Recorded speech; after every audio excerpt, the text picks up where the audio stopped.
Okay, good evening everyone, and welcome back to another week in the weekly Parsha.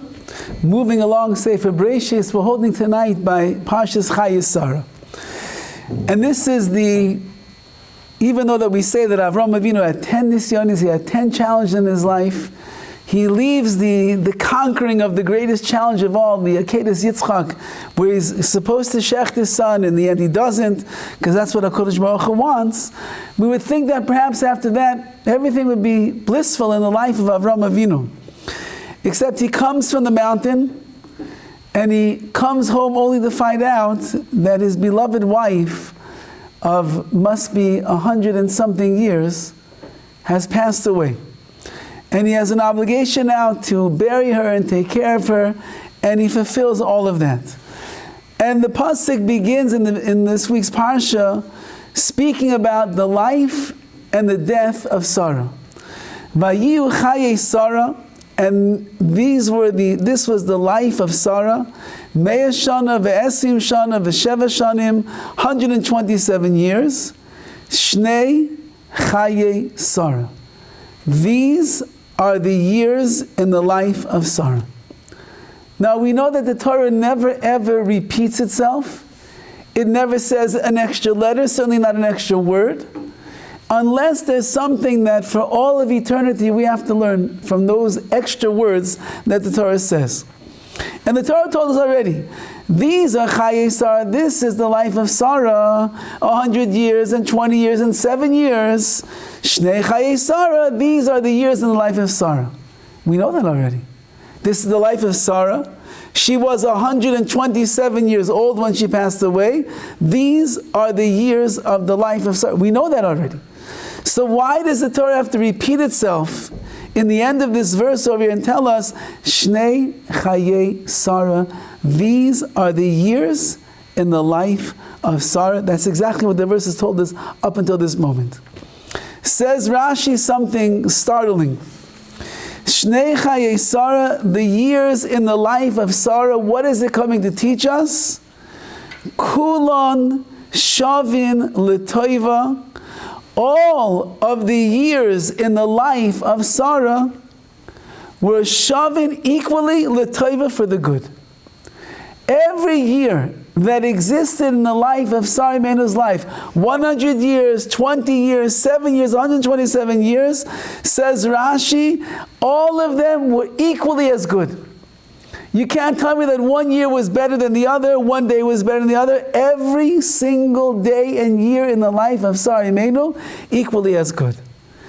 And the startling and the puzzling idea that Rashi is sharing with us is, we know that Sarah Imenu had a very troubling and difficult life. She was a barren woman for 90 years. She was abducted not once, but twice. Taken into captivity, didn't know exactly what was going to happen. Her husband is leading a battle against the entire universe. Everybody believes in Avodah Zarah and idol worship. Everyone's bowing down to idols and sun gods and moon gods and graven images. And Avram Avinu is on a campaign and he's on a mission to change the entire world. And they're going around all of the cities and all the neighboring villages and all of the countries, everywhere they could go. They're always moving and trying to accomplish and do. She has no children for 10 years. She takes her maidservant Hagar. Her first night, Hagar becomes pregnant. She begins teasing her, she makes fun of her, and on top of all that, she has an evil son, Yishmael. And Yishmael and Hagar are driving her crazy, she has to send them away. The life of Sarah, and then to find out at the end of the day, her husband takes her son. By the way, I'm just going to take Yitzchak and I, we're going to just go on a little journey up the mountain over there. We'll be back, don't worry. Okay, my dear, whatever you say. And they go up to the mountaintop, and he's about to shecht Yitzchak, and in the end he doesn't. But the messenger comes back and tells Sarah, did you hear what happened on the mountaintop? Your husband took the knife, he's about to shecht. And when she heard those words, that her husband was about to shecht her son Yitzchak, that child that she davened something like 70 years of her life for, that she was enjoying the last 37 years of her life with, when she heard that he died or almost died, she didn't get to hear the end of the story. Parcha nishmasa, her neshama left her, and she died, and she wasn't able to greet her husband and her son when they came back from the most monumental challenge that anybody in the history of the world ever went through before. Kulan shav l'taiva? Where was the goodness in the life of Sarah Imeinu? Oh, yes, it's true. HaKadosh Baruch Hu did a miracle for her. And after being barren for 90 years, he recreated the reproductive organs in Sarah Imeinu. She began having a menstrual cycle again. And she didn't have a womb. Now she has a womb, and she has a baby boy. And besides that small, brief period in her life where things seemed to be going well, every other area of her life was challenge after challenge after challenge. Where in the world was the goodness in every single day? I remember years ago, Rav Pesach Kron was with us for a Shabbos, and he said, you know, it's very interesting when we bless our sons on Friday night, we say that you should be Ephraim Menashe. Should be like Ephraim and Menashe, and there's many reasons why that's the bracha. We don't say Avram, Yitzchak, and Yaakov. Ephraim and Menashe. These are the two boys that grew up in Egypt and they became tzaddikim. These are the two brothers that we have in the Torah, like the only two brothers that never fought with each other and they loved each other, even though with Yaakov changed the hands like this, and the younger one gets in front of the older one, but they always loved each other. And there was never fighting, and there was no jealousy. And we give our children a bracha on Friday night. You should be like Ephraim and Menashe. To our daughters, we give a bracha, Sarah, Rivka, Rachel, and Leah. We want you to be like the imachos, like the matriarchs of Klal Yisrael. What is the underlying theme of the life of all of the matriarchs? They all struggled incredibly in their lives. They all had many ups and downs and upheavals and difficulties and challenges on the run, showing wicked people after them, disappointments, frustrations. But they went through every single stage of their life, be'emunah shleim, with complete faith in HaKadosh Baruch Hu. And so we give our daughters a bracha Friday night. You should have the emunah of the imachos of your matriarchs, Sarah, Rivka, Rachel, and Leah. Where in the world is the kulan shavin l'toiva? All of the years in the life of Sarah Imeinu, they were all equally as good. When she was 75 years old and didn't have children already for 60 years of marriage, that's just as great as when she gave birth to Yitzchak.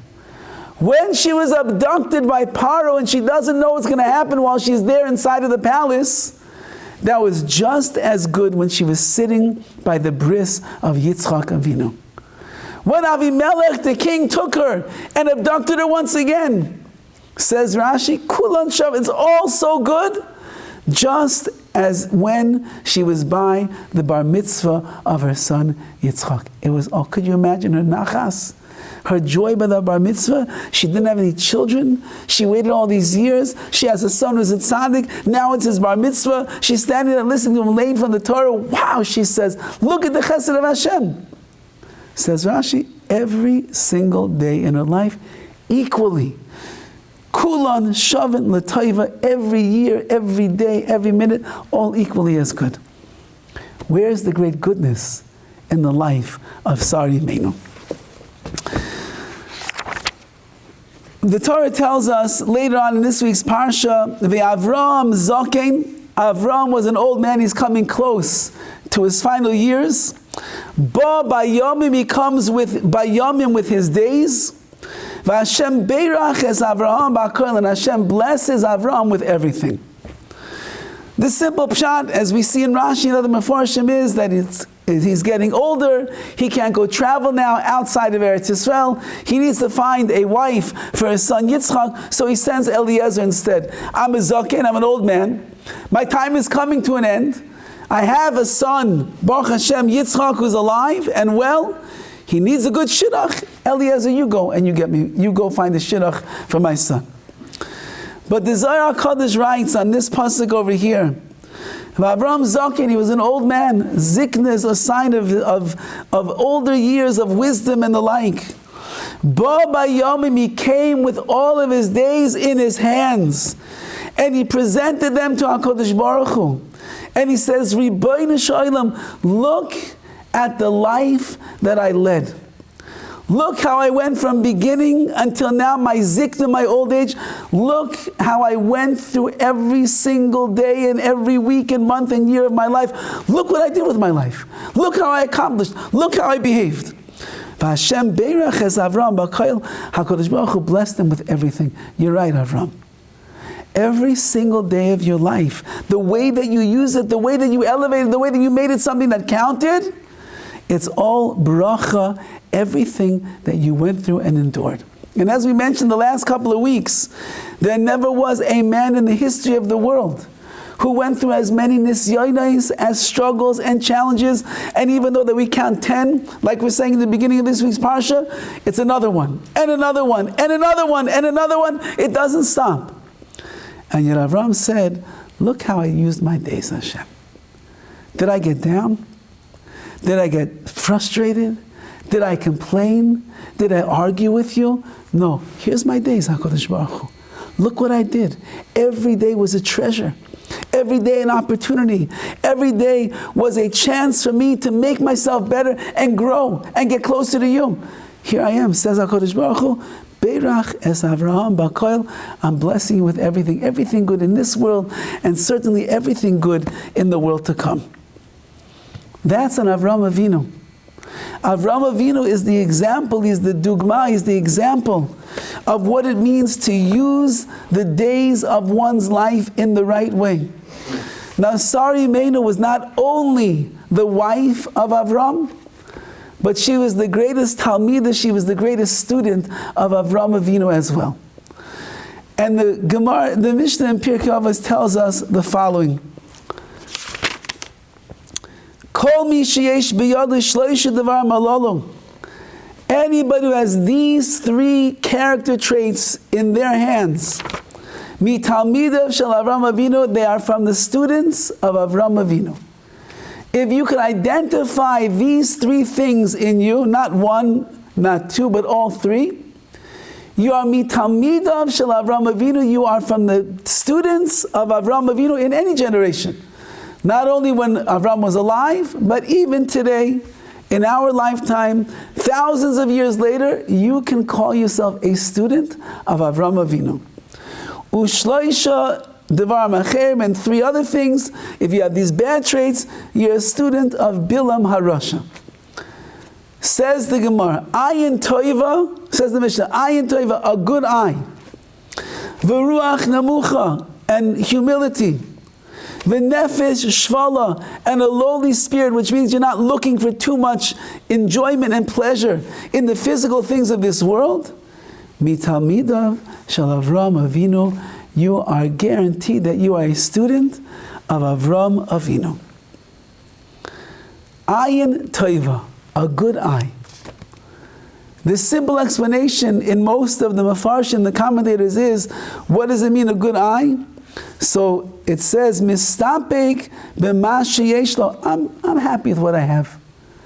Ve'eino choymid mamon achem. I'm not looking for what other people have. I'm not jealous of this one and of that one. He has a nicer house, nicer car, better family, better job.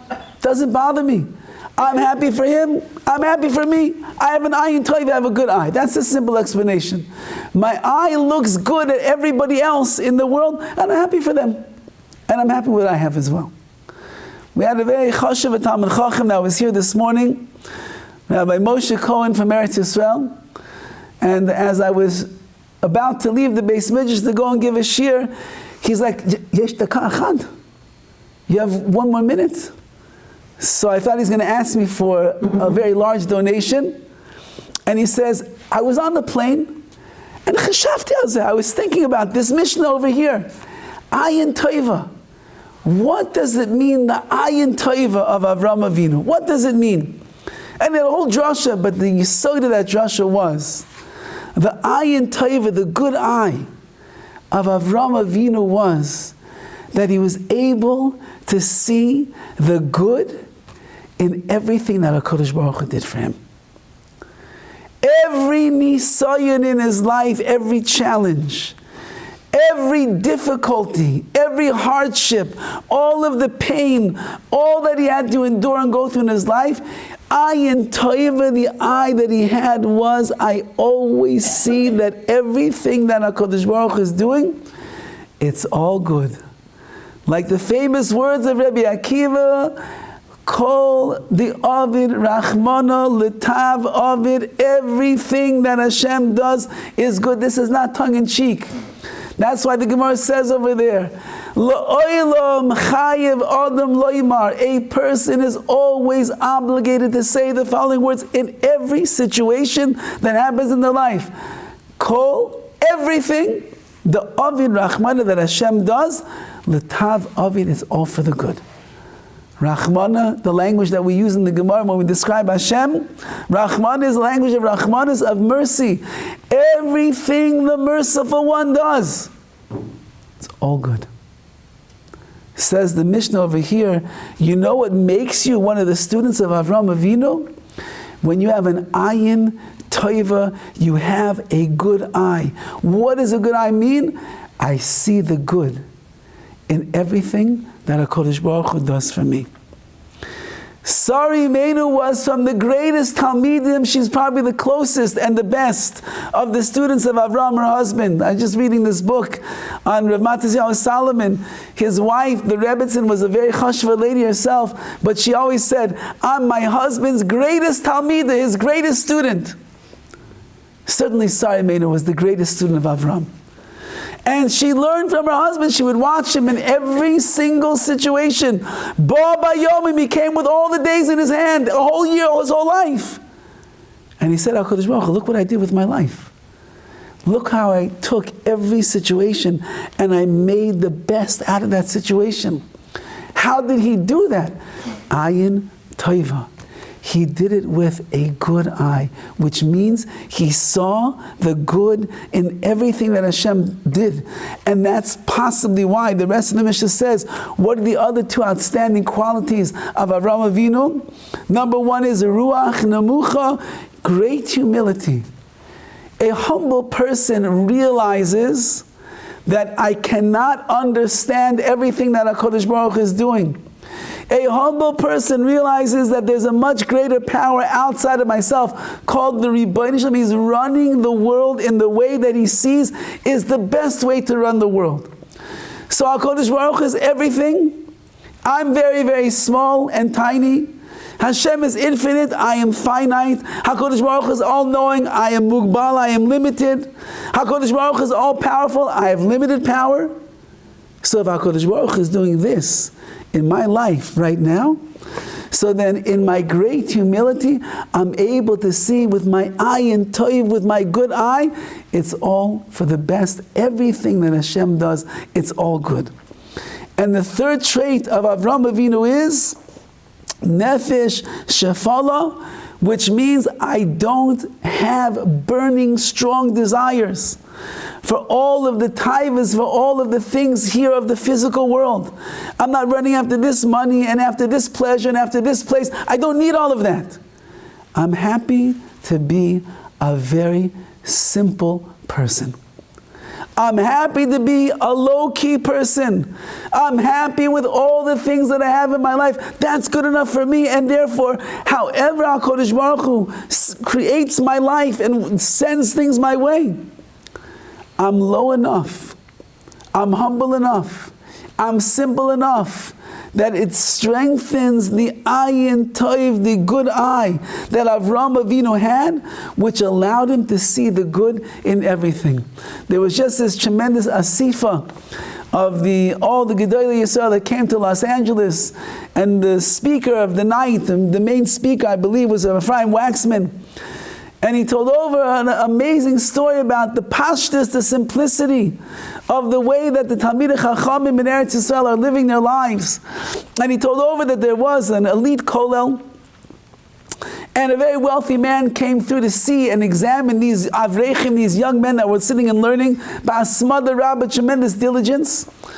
And he was so impressed by their sincerity and their kedusha, their holiness.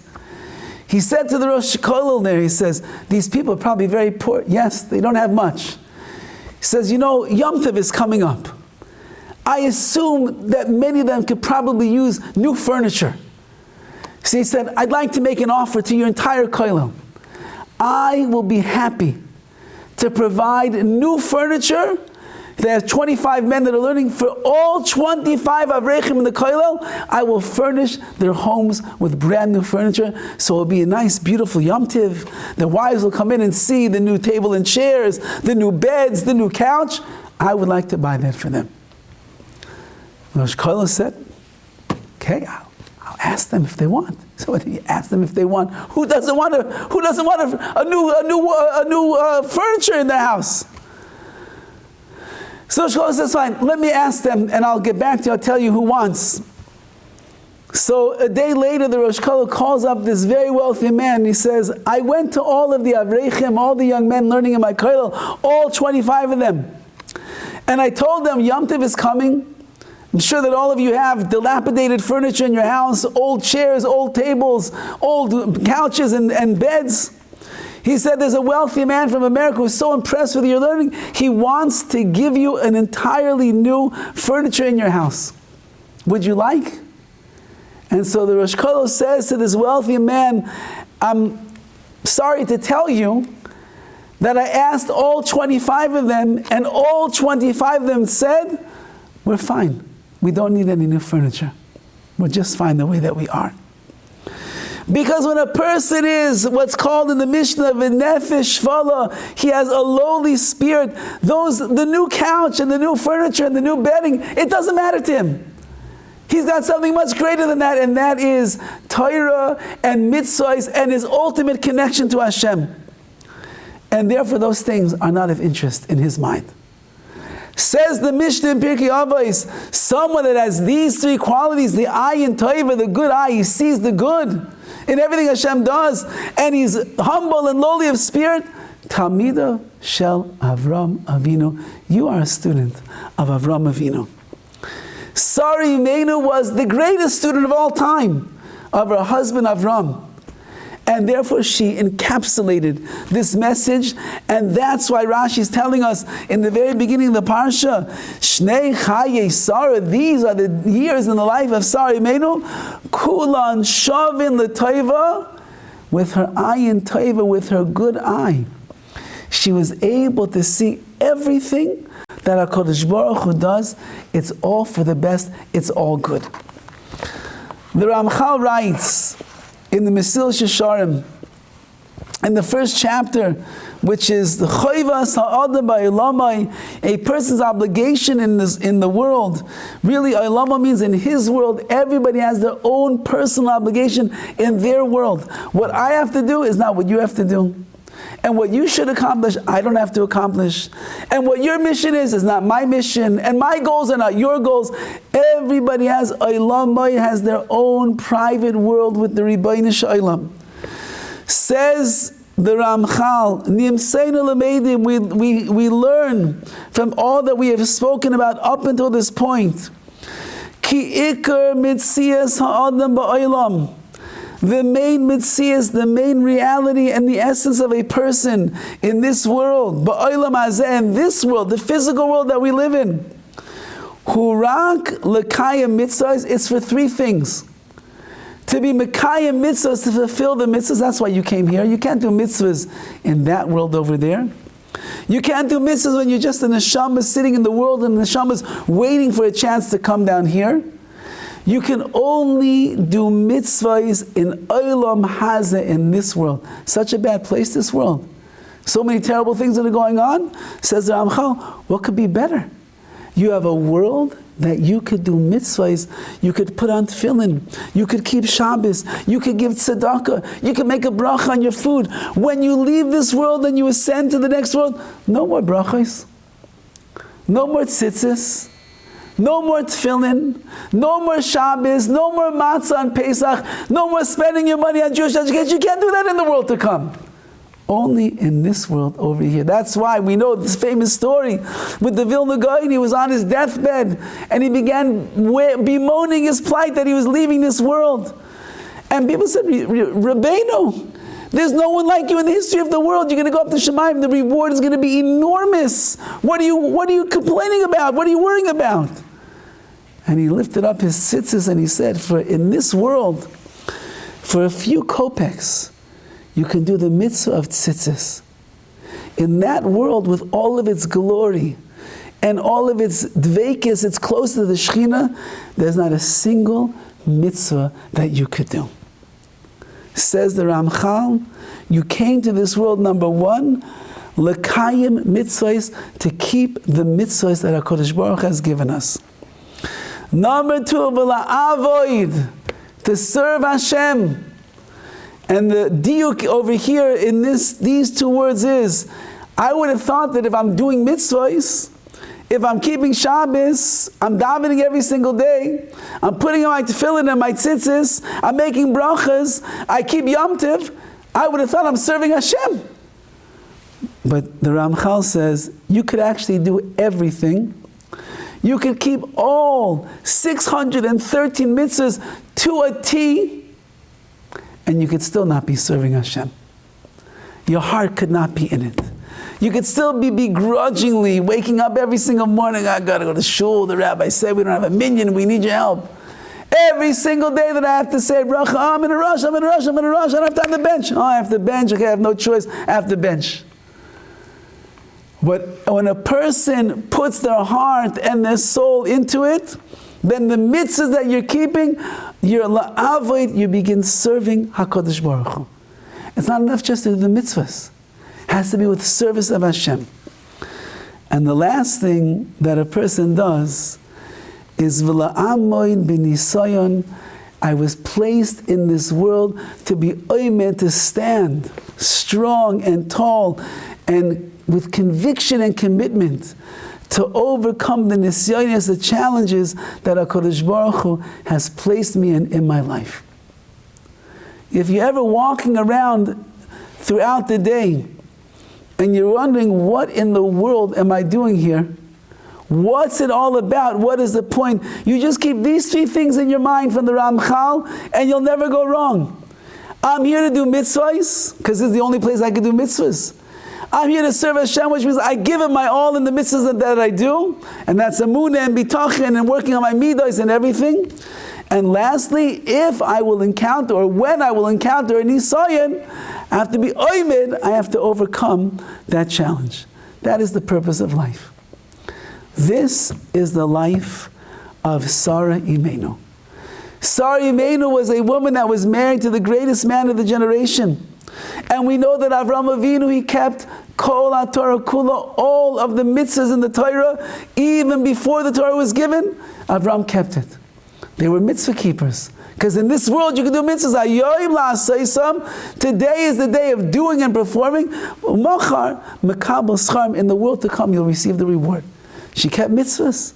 And number two, she was la'avoid. They were serving Hashem in everything they did. That's what you find throughout the life of Avram and Sarah.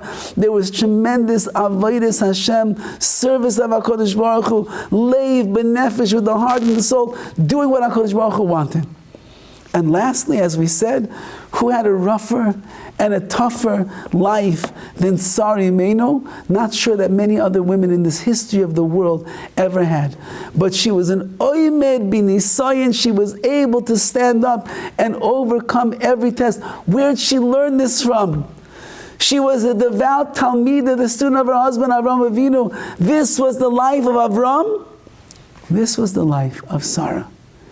And when you have the ayin taiva, you have the good eye that's able to see the good in every little thing that HaKadosh Baruch Hu does. When you're able to understand what you don't understand, but it's coming from Hashem, and let me work to see how it's good, why it's good, why HaKadosh Baruch Hu is doing such a thing to me, what does He want from me? Then a person is able to reach levels that they never reached before.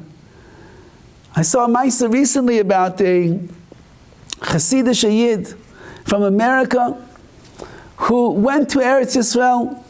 I think it was for the Yomim Neroyim, and he went to one of his Rebbe that was there, and he told him, I was in Eretz Yisrael, I got a big chizuk, I got very excited, very uplifted and everything. And he said, I'm going to go back to America. How do I hold on to what I gained over here? So the Rebbe told me, you have to be makabel, you have to take something upon yourself. So he said, well, what should I take upon myself? So he told him, you should accept upon your, he asked him, he says, do you go to the mikveh every day? Now, a good chassid goes to the mikveh every day. But he was honest with the Rebbe and he says, I don't. I try, but I don't. So he says, I want you to be makabel on yourself. I want you to accept upon yourself that every day, rain or shine, weekday, Shabbos, Yom Tov, no matter what day it is of the year, I want you to accept upon yourself, you're going to go to the mikveh. You work in business, you work downtown in New York, you have a lot of travels, you come in contact with a lot of different people, you need to cleanse yourself, you need the Kedusha. I want you to go to the mikveh every single day. And the chassid said, okay, I will. And sure enough, for like a year, this man is doing it every day, rain or shine, weekday, Shabbos, Mincha, every day. The following year in the month of Elul, one day he wakes up and he looks at his alarm. He missed his alarm. Shem Yirachim. He missed his whole morning Seder, which means getting up, going to the mikveh, going to shul, catching the train, and heading down to downtown Manhattan. He jumps out of bed, flies down the stairs, runs to the minyan he can get to the quickest, davens a quick shachris, jumps onto the train, and heads down to Manhattan. While he's on the train, he says, Shem Yirachim, I forgot to go to the mikveh. Now you know how it works when you have to be at work, but you have to do some mitzvah. You start always making games in your head over here. Look, I went to the mikveh every other day. Maybe I'll find a way to come back at night. No, it's not going to be. You see what? A Kabbalah is a Kabbalah. I accepted to go to the mikveh. I accepted to go to the mikveh. I have to. He gets off at the next stop. He gets back on a train heading back to Borough Park, wherever he lives. He jumps off the train in Borough Park, runs to the mikveh, goes into the mikveh, drives himself off, gets out of the mikveh, comes back to the subway, and gets onto the train, heading now downtown Manhattan. And as the train is traveling, suddenly it comes to a screeching halt, as did all of New York on that day of 9/11, where this man worked in the Twin Towers, and his office was decimated in the crash of the Twin Towers. Because a mitzvah and a Kabbalah and what you accept upon yourself and the challenges and the struggles and the avodas Hashem, that's why we came into this world. And a person that does those three things, you'll never, ever lose out in your life. Sari Meinu, who we bless our daughters like every Friday night that they should be like her. We should have in mind the kavanah should be kulan shavin l'taiva. I want that my daughter should see that everything that Hashem does, it's all good. Sari Meinu had a miserable life, but everything was just as good as when she heard from the malachim, you're going to have a child. Everything was just as good as when that baby was born and they made a bris and they made a bar mitzvah and her son is learning Torah in yeshiva and he's doing so great, and Avram's coming home every day. He says, wow, you don't know, this boy knows, he's a genius, he knows everything. The nachas of that mother, just as when she was taken captive and abducted by Avimelech, and it was probably a harrowing experience, it was cool on Hashem because everything that Hashem does is good. When we live our lives like that, when we have what's called the ayin taiva, the eye that sees, the humble spirit, the humility and the lowly spirit that doesn't want too much of this world, so then we're able to realize there's a Rebbeinu Shalom who's running the world. I'm just one little piece in the whole larger picture from the beginning of time until now and beyond. And therefore, whatever Hashem does, He has a reason. He has a plan. I'll try my best to figure it out. Kulan shavin l'toiva. Everything that Hashem does, it's good.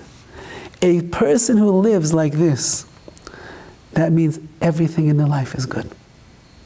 No matter what is happening, no matter what is going on, no matter how stressful, how painful, no matter what, Everything that HaKadosh Baruch Hu does in their life, it's all good, Hashem.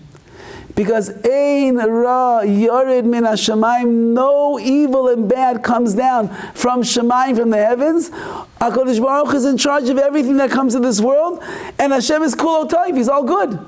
So that means everything that is happening in a person's life, it's all for the best. It's all good. And like we spoke about on Shabbos, from the famous words in the Nesiv Shalom over there, everything that HaKadosh Baruch Hu is putting me through in my life is so that I should come to fulfill my destiny, my mission, and the great goals that HaKadosh Baruch Hu has in mind for me to accomplish and to achieve. I want to leave you off with one last mice over here. A story that I just saw just recently. And it goes back to a very ordinary day on the Israeli highways. I don't know if there's such a thing as an ordinary day on the highways of Israel, because anybody that's ever seen what goes on, it's you have to be you have to have a lot of confidence to drive on those highways. And there was an Avreich, a young guy in Koilel. He's driving his Kollel car, which we call them in America the Yeshiva Shikar. Doesn't always work so great, but it's working good enough to get along the highway. And there's a very fancy sedan up ahead that's not going so fast. And so this Avreich, this Kollel fellow, he decides that he wants to pass the expensive and fancy sedan. And so he starts inching up towards the sedan, and he's trying to get around the side of it, and this sedan sees this Avreich in the car, and he starts speeding up. And every time that the Avreich tries to go past, he starts speeding up even more. And it gets to the point where there's going to be like some, road rage going on. The guy in the sedan almost drives the Avreich off the side of the road. And the next thing you know, they get off, I guess, and they're at a stop sign, at a light. And the Avreich is sitting in his car, and the guy in the sedan is there, and the next thing he knows, the fellow in the sedan gets out of his car, he walks over to the car of the Avreich, he opens up the door of the man's car, and he punches him right in the face. He's in rage, he's angry. This guy, who does he think he is? And this little jalopy car is going to push me off the road. And it was a very hard punch. A very, very hard punch. And he composes himself, and he's in excruciating pain, and he begins thinking to himself, what should I do? Do I fight back? Do I call the police? Do I call Albert and Hatzalah? What do I do right now? So right away, this is a man that's worked on his emunah throughout the years. And he says to himself, there's no pain, there's no injury, and there's nothing that is not decreed from above. Everything comes from Hashem. And HaKadosh Baruch Hu, if you let this man strike me in the face, it must be because he was sent to me as a messenger. Maybe, who knows? Maybe there would have been a worse fate for me. Maybe my car was supposed to go off the side of I don't know. But there must be a reason why you did this, because everything is from Hashem. At that moment, after he's mechazik himself in his world of amun and bitachon, he does something that nobody ever would have expected. He gets out of his car, face is still throbbing in pain, and he walks over to this big burly man in the sedan. And he says, Achi, my dear brother, he says, I'm so sorry. I didn't realize that when I would try to overtake you on the road, you thought I was slighting your kavod, your honor. He said, honestly, I never imagined that overtaking you on the road would make you so angry. He says, clearly, he says, if you stopped your car and you got out and you hit me the way that you did, it must be that I caused you a deep amount of pain. So please, he says, please be meichel me, please forgive me for making you angry and causing you pain. You understand what's going on over here? This guy just punched him in the face. He's maybe twice his size. And the Avreich is going and he's apologizing. I got you angry. Please forgive me. The man is standing there frozen in shock. He thinks the guy is joking. What is this religious Jew talking about over here? You're asking me forgiveness? I just socked you in the face. But he doesn't finish. He says, please, I need you to forgive me with a leiv shalom, a complete heart. And he says, in order for me to have peace of mind, please do me a favor. I'm inviting you to come to my house for Shabbos. Okay? Now this man is not religious. No yarmulke, nothing. Please, you come to my house for Shabbos. My wife will cook delicious food. We'll have such a nice time together. I'll know that you're not upset with me. It'll give me such menuchas hanefesh, such peace of mind. Please, come to my house for Shabbos this week. And the man starts arguing. And then the Avreich says, it's already decided. You are going to join me and my family for Shabbos. Can I please have your telephone number? And he doesn't want to give him the numbers. Please. You're coming. I need to call you. I want to give you all the instructions, directions, where we live. Finally, the man acquiesces. He gives him the number. Several days later, the phone rings of this big burly man in his sedan. And it says, Avreich. And he says, we're so excited. My wife is cooking the most tasty treats. My kids are so excited. We're going to have a choshev, guest like you. I have a guest room waiting for you with a bed. Everything is waiting. We can't wait to see you. Here's my address. Candlelighting is this time. Please join us. We can't wait to have you. Comes Friday afternoon in this quiet, frum neighborhood in Israel. This big fancy sedan pulls up and a guy gets out of the car with a little tiny yarmulke perched on his head, holding his suitcase, and he's walking down and he's looking at the building and he finds the building where he's supposed to go. All of the people are peering out the window. They see this guy. Who is this guy? What's going on? And they see him come in to the house, the apartment of this Avreich. And everyone's trying to figure out what's going on. The guy walks in. They open the door right away. He's met by the aroma. The challah, the chicken soup, the chicken, the potatoes, the babka, the chocolate cakes. And the Avreich says, Achi, my dear brother, he comes, he gives him a big hug. Thank you so much for coming. The little kids of this Avreich are coming over. Hi, how are you? Shalom Aleichem, welcome to our house. We're so happy that you're here. The wife comes, she's introduced herself nicely. The guy's floored. He's never seen anything like this before. And he's looking around the apartment. If anybody knows the small, little apartments of an Avreich in Eretz Yisrael, bare white walls, small little rooms, furniture old and rickety. And there are svarim, there are bookshelves from the bottom to the ceiling covered with svarim.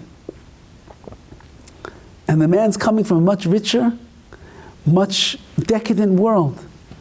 But he feels in this house there's something special that he never experienced before. There's a simcha, there's a joy. There's a purity, a wholesomeness. They go to shul, they come back, they're singing Zmira songs by the Shabbos table.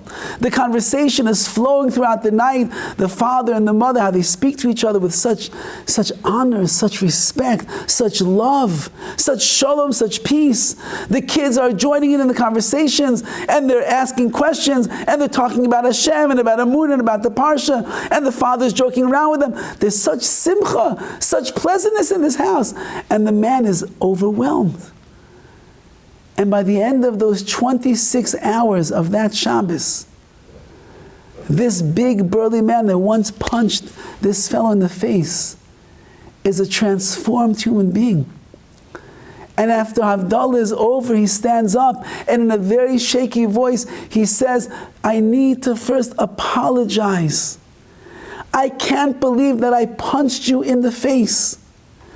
And instead of giving you back a punch in my face, you gave me Shabbos. I've never experienced anything like this in my life. Your wife, your children, the family, the Kedusha, the radiance, the glory, the happiness, the joy. I didn't even know that life could be like this. There's so much more that I have to learn. And you got me started. A few weeks later, this fellow goes and he enrolls himself in an Arachim seminar. Arachim is the biggest kiruv organization in Eretz Yisrael. And by the end of the seminar, the man stands up and he announces, I'm leaving my secular ways behind. I'm becoming a full-fledged Baal Tshuva. And a few more weeks go on, and the man is already busy with tefillin, he's busy with davening, he's busy with changing his house into kosher, everything. And he calls his friend the Avrech. And he says, my dear friend, I can never thank you enough for the journey that you've set me on in my life. I can never thank you enough for showing me your love and your care and your concern and how you responded to my punch in the face. He said, I want you to know I'm becoming a Baal Tshuva, I'm becoming frum, and I am so indebted to you for showing this to me in my life. He said, listen to me. I'm a very wealthy man. Hashem has blessed me with a wonderful parnasa. I make a lot of money.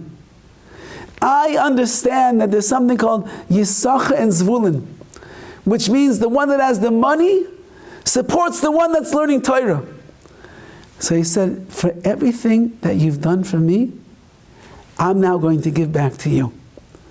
From now on, I want you to know, expect every month a handsome check that will come in the mail that will support you and your wife and your children comfortably. And you, my friend, just sit and keep learning Torah and being the Kiddush Hashem that you are in this world. This Avrech goes to Kolo the next day. And he tells his friends, you have to hear this story. And he tells them the whole story, trying to cut him off, getting punched in the face, how he dealt with him, brought him for Shabbos. The guy's becoming frum now, and now he's supporting him in Kolo. He says, when you have Amunah, and you have Bitachin in Hashem, and you have the ayin toiva that you see that everything that HaKadosh Baruch Hu does is good, he says, I want you to know that on that particular day while I was driving around, I was quite anxious because I don't have any money to my name. And I was beginning to wonder, how can I continue learning in Kollel? How can I sit and learn when we have no money to pay the bills and put food on the table? I need to go get a job. And I was asking HaKadosh Baruch Hu, Hashem, what do you want from me? You want me to learn? Or you want me to go to, what do you want from me? And HaKadosh Baruch Hu sends me a punch in the face. And from that punch in the face, I end up making a new friend. And I have the schus to bring him into the world of Torah and the mitzvahs. And on top of all of that, HaKadosh Baruch Hu sent me the salvation. This man is now my partner. And he sends me a check every month that me and my wife and my kids, we could live and I could sit and learn Torah. Says Rashi, Shnei Chayei Sarah, Kulan Shavin L'Toiva, every single year, every day, equally as good. Why? Because when you have an ayin toiva, when you have a good eye and you see the good in life, you know that everything Hashem does, call the Rahman L'Tav Avid, then you will see good around you everywhere. And like Avraham Avinu himself said, Ribbono shel Olam, here are all the days of my life. I use them the way that you wanted to. Number one, l'kayim mitzvos. Number two, la'avay, to serve you. And number three, la'amay b'nisayin, to stand and pass all of the tests of life. And in that zechus, Avraham Avinu dies b'seva toiva, in satisfaction and goodness, and totally fulfilled in his life. In Yetz Hashem, we should live lives ourselves where we're mechazik, we strengthen the ayin toiva. If you need to go to the optometrist and get your eyes checked out, go and take care of it immediately. The Torah is our optometrist. Musar is the optometry. It's the glasses that we have, being mechazik in amun and bitachon. It's the 20/20 vision that allows us to see all the things in our life in the right way.